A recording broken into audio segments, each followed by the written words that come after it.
tulus. Ikhlas dan tulus, apapun bisa kita buat. Saya demi Allah Pak Guru, keluar rumah, ya, saya kadang-kadang nyuruh ibu saya tinggal sama ibu saya, masak nasi, dibungkus di rumah. Saya keluar, keliling, bawa mobil, jumpa orang lagi bersihkan apapun, saya kasih makan. Saya nggak perlu bilang Demokrat, karena saya sudah pakai baju Demokrat. Iya udah, Pak. Kan itu. Jadi, Pak makasih Pak makasih. Doai Pak SBY, udah selesai. Mau itu terikat atau tidak, itu nantilah. Tapi mudah-mudahan ada sedikit pesan yang mereka lihat Demokrat peduli. Iya, ya itu dia Pak. Itu yang mau saya, seluruh kawan-kawan ini ya, termasuk ketua-ketua PAC, ketua-ketua ranting kedua. Dan mereka ini jangan jadi hanya sebatas berada, tapi nggak tahu, tidak bisa mengimplementasikan statusnya sebagai pimpinan-pimpinan kecil di tingkat kelurahan, di tingkat kecamatan. Yang mereka tahu ada momen-momen tertentu mereka hadir hanya sebatas seremonial. Aduh, nanti kemenangan kita nggak sampai. Nah itu Pak. Ini nih yang perlu disampaikan sama itu. Tupoksi mereka itu sebenarnya apa kan gitu? Ya, itu tugas ketua DPC. Itu tugas ketua DPC dan tugas ketua DPD. Karena menurut saya Pak, garda terdepan itu kan paling bawah itu. Iya, grassroots, ranting Pak. Iya Pak, yang tadi kan? Iya. Garda terdepan itu. Makanya di setiap daerah saya asal kemana-mana Pak, saya lebih akrab, lebih mau menyapa kepada pengurus daripada ketua DPC. Saya pikir ketua DPC udah punya channel sendirilah, tak perlu saya, ya kan gitu. Tapi kepada orang-orang yang levelnya di grassroots ini, saya akan lebih hangat untuk memacu semangat dia. Karena hari ini kita harus sama-sama kita pahami, abangku, kita ini minim persaudaraan sesama biru, itu harus kita akui. Dan ini yang harus kita perbaiki. Ini yang harus kita perbaiki. Minim kita. Contohnya di sini ketua PAC kalau kita undang kemari, pikiran otaknya itu kita Duit. kasih duit. Iya, orientasinya itu. Karena tidak ada bekal pendidikan ketika mereka dibentuk menjadi ketua PAC. Hanya melengkapi saja, oh, kau jadi ketua PAC sana. Sampai dia nggak tahu siapa aku ini sebenarnya, apa aku. Ketika aku menjabat sebagai ketua PAC ini, aku harus bagaimana? Nah, seharusnya pimpinan tingkat provinsi, pimpinan tingkat kabupaten kota itu memberikan edukasi. Kau itu adalah ujung tombak dari partai ini. Jangan kau ketika menjadi ketua PAC, orientasimu ke dewan, ke saya, duit. Tapi bagaimana kau menciptakan duit? Dan saya sebagai pimpinan daerah, katakan kabupaten kota, di situ ada kawan-kawan kita yang kita utus di legislatif. Di sana mitranya ada dinas-dinas. Dan kawan-kawan di legislatif itulah yang menjadi jembatan untuk menokok dinas-dinas itu.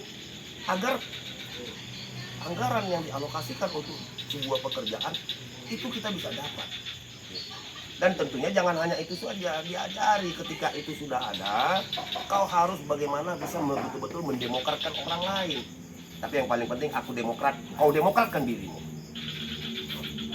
Ini dia Demokrat, istrinya saja tidak bisa dia demokratkan. Bagaimana kita yakin dia bisa mendemokratkan orang lain?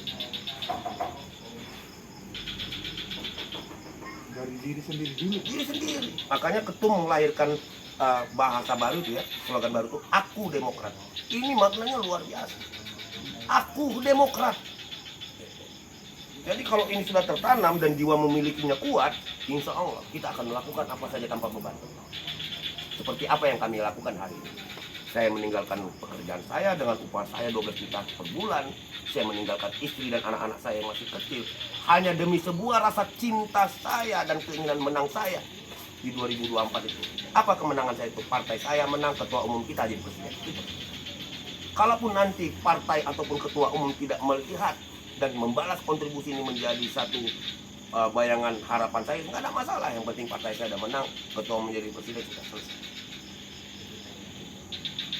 Dan inilah harapan saya kawan-kawan di daerah ini melakukan hal yang sama. Jadi jangan hanya foto-foto, selfie, wah aku Demokrat. Ini tidak efektif dan sama-sama kita ketahui dunia sosial, media sosial itu kadang-kadang orangnya pun fiktif, bukannya jelas sekali. Tapi sarana ini pula yang dijadikan pemerintah hari ini mengatakan bahwasannya dia didukung oleh kekuatan rakyat, yaitu rakyat media sosial. rakyat aslinya ketika kami hari ini selama 4,5 bulan ini kami melihat bagaimana masyarakat tidak begitu respect terhadap pemerintahan hari ini. Iya. Bagaimana masyarakat begitu apa nama istilahnya tuh menggumel gitu. Wah ini tak jelas nih. Dan yang kurang ajarnya hari ini yang menjadi ujung tombak negara ini, rakyat ini adalah kelompok-kelompok yang berbadan hukum seperti mahasiswa, ya, lembaga swadaya masyarakat, organisasi pemuda, organisasi ini tidak bergerak. Kadang-kadang mereka itu jadi ketua, dia nggak tahu ketua itu bukan bos. Kalau kita mau jadi bos itu di perusahaan, nggak suka main pecat. Kalau kita jadi ketua partai, jadi ketua organisasi nggak bos, ini nggak pantas jadi pemimpin. Karena yang namanya pemimpin di sebuah lembaga itu ini babu, Bapak. Babu untuk kalangan di bawahnya. Ketika dia bisa menyenangin orang di bawahnya, insya Allah secara otomatis orang yang di bawah ini akan membesarkan dan dia akan jadi besar dengan tersendirinya. Dan orang di bawah sana menganggap tidak akan bisa menerobos si orang ini. Karena orang di bawahnya begitu mengagungkan dia. Bagaimana dia mau diagungkan sedangkan orang yang di bawahnya jadi bikinnya paksi. Aku hanya suka sama ini aku tak suka. Datang sini dekat sama ini. Lalu untuk apa kita berada di dalam satu rumah yang sama tapi kita terpaksi-paksi? Kan itu Bapak. Saya minta maaf kalau memang ini tidak begitu Bapak bisa mengerti, saya minta maaf. Tapi inilah saya pikir. Banyak orang salah kaprah dalam penilaian tentang kita berorganisasi. Saya bilang sama teman-teman, sama adik-adik ini, organisasi partai politik tujuannya dua, menambah saudara, meningkatkan taraf hidup. Bohong! Kalau ada orang masuk ke partai, masuk ke organisasi tidak ingin meningkatkan taraf hidupnya. Tapi bagaimana taraf hidup itu bisa terangkat sedangkan persaudaraan itu saja tidak terjalin? Rezeki yang paling hebat adalah teman. Hari ini saya bicara sama Pak Guru, sama teman-teman. Kita bisa menceritakan tentang apa yang saya tidak tahu, dan apa yang saya tahu akhirnya kita bandingkan dan kita lagakan untuk menjadikan sumber rezeki. Kan itu sebenarnya rezeki yang paling hebat. Lalu kita satu rumah, kelompok sana. Ngapain kita di dalam satu rumah itu kalau kita berkelompok-kelompok? Nah ini memang yang betul-betul harus kita perbaiki di Partai Demokrat. Dan itu harapan ketum. Ketum tuh inginnya begitu. Jadi kalau ada pun kawan-kawan di DPP yang mengatasnamakan ketum, saya tekankan ini bukan ketum. Ini perilaku individunya. Dan hari ini kita sebagai para pejuang dan para militan partai ini, orang-orang yang seperti ini yang harus kita jaga, yang kita wanti-wanti. Jangan sampai mukanya manis tapi hatinya busuk. Seperti apa yang terjadi di KLB itu. Apa sih hebatnya Marzuki Ali? Kau tuh nggak hebat. Kalau kau hebat 2014 kau akan jadi dewan lagi. Kau ketua DPR RI 2009. Ya.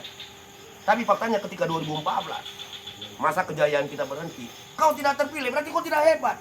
Berarti kau ketika jadi DPR RI karena SBY, berarti kau harus tahu diri sama SBY. Kau jangan melawan karena kau tidak memiliki ketuaan. Begitu juga Johnny Allen Marbun. 2014 dia tidak terpilih, malah di bawah dia yang terpilih. Dia akan terpilih karena PAW. Artinya memang dia tidak memiliki kekuatan itu. Karena waktu 2014 berakhirnya Pak SBY itu, Pak SBY bilang, oke, aku sebenarnya sudah besar. Mungkin begitu ya. Aku mau lihat bagaimana rasa memiliki kalian terhadap Partai Demokrat itu. Bayangkan 148 kita Pak Guru 2009 itu. Ya, seharusnya di 2014 itu jadi 150 tambah 2 gitu ya. Ini nggak jatuh ke 61. Berarti kan yang 148 itu hampir 70% bangsat yang tidak betul-betul bisa membesarkan partai. Kan ini saya bicara yang benarnya gitu.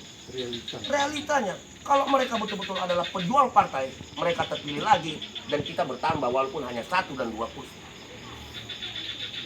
Jadi saya pikir alhamdulillah dengan adanya bajingan-bajingan ini melakukan KLB itu, ya, dengan tersendirinya mereka tergerus dari partai ini. Mereka ini perusahaan partai, mereka ini manusia yang tidak tahu diri. Termasuk saya pikir Pak Maldoko, Pak SBY itu pernah main hati sama dia. Apa itu? Ketika Pak SBY memberikan amanah menunjuk beliau menjadi Panglima ABRI, ini persoalan main hati. Tapi ini orang tidak mampu membalas itu semua. Padahal jasa Pak SBY itu luar biasa. Tapi dia sanggup menghantam Pak SBY dengan menyakiti dan Iya. hati AHY. AHY itu SBY, SBY itu AHY. Iya. Apakah orang-orang seperti ini layak harus kita anggap tokoh? Ah, inilah tugas kita untuk mempengaruhi orang. Orang seperti ini tidak layak. Manusia yang tidak pernah tahu rasa terima kasih. Apakah pantas mau kita jadikan tokoh? Khianat. Jadi kalau saya ya sama teman-teman di DPP yang katanya sudah berjuang berdarah-darah, saya mau tanya, darah yang seperti apa yang kau keluarkan? Sebanyak apa manusia yang sudah kau demokratkan? Kau nggak usah cerita senior, tapi kau tidak pernah berbuat dan hanya jadi benalu, kau nggak usah so hebat. Saya walaupun orang yang paling rendah di partai ini, tapi sama kau saya nggak peduli. Saya hanya peduli satu. Susilo Bambang Yudhoyono bapak saya, AHY ketua umum saya hari ini. Terkubur pun saya demi orang berdua itu, saya ikhlaskan. Walaupun masa depan anak-anak saya akan terbengkalai, saya nggak masalah. Saya percaya sama Tuhan, Tuhan akan menuntun hidup anak-anak saya. Tapi saya sudah mempertontonkan rasa kesetiaan yang benar, ya, karena kita ini sebenarnya hidup itu pilihan, Bapak. Kalau saya kan tidak punya modal, pendidikan tak ada, finansial juga, jadi hanya kesetiaan yang bisa saya pamerkan. Makanya kemarin di rumah Joni pun kami main ya, di rumah Maksa Pacua pun saya main, saya nggak peduli. Salahnya saya ini belum dikasih panggung untuk menyerang-nyerang orang-orang seperti itu. Kalau saya cukup sederhana, kau nggak usah bicara tentang Demokrat adalah milikmu. Sekarang pertanyaanku, berapa banyak orang yang kau demokratkan? Yang membesarkan Demokrat itu SBY. Sampai monyet pun dikasihkan pakaian jadi dewan ketika itu. Sadar nggak kalian? Lalu kalau kau bilang kau sudah berkeada, memang hari-hari mendemokratkan orang tanpa pernah berharap timbal balik apapun. Dan saya yakin Pak Guru seperti saya, dan Bapak ini juga seperti saya, ketua ini juga seperti saya, dan saya malah berpikir kalian lebih demokrat daripada saya. Saya yakin itu, bukan karena kita duduk bersama hari ini. Saya yakin kalian lebih demokrat daripada saya.